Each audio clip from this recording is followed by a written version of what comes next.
Школьники из села Грибок Кайгородского района вновь сели за парты.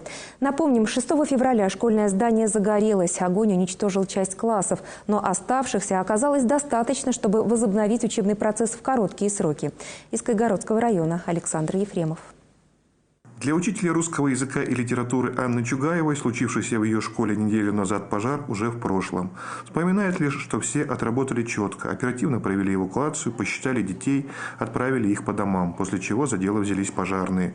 Большую часть помещений им удалось отстоять, и вот в них вновь зазвучали детские голоса. Дети вчера даже некоторые обнимались, говорили, как бы соскучились. Все такие радостные, как будто бы у нас вчера было 1 сентября, 2-1 сентября.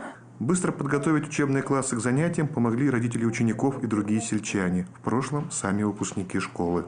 Они сразу же на следующий день уже все пришли и начали уже прям с утра тут все мыть, убирать, готовить классы. Потому что пожар ведь еще и на второй день еще продолжался. А в школе уже полным ходом шла уборка. Очень хотели, чтобы быстрее школа восстановилась и начался учебный процесс.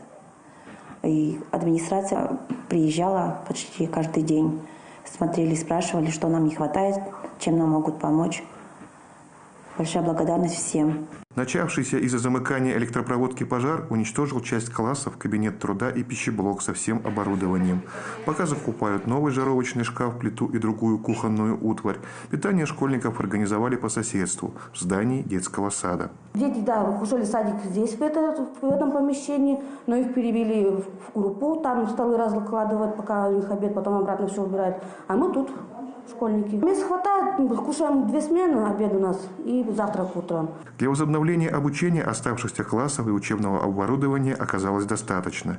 Тем не менее, глава республики Владимир Уйва уже в день пожара поручил отстроить поврежденную часть школы в кратчайшие сроки. Александр Ефремов, Юрий Никифоров, Вести Коми.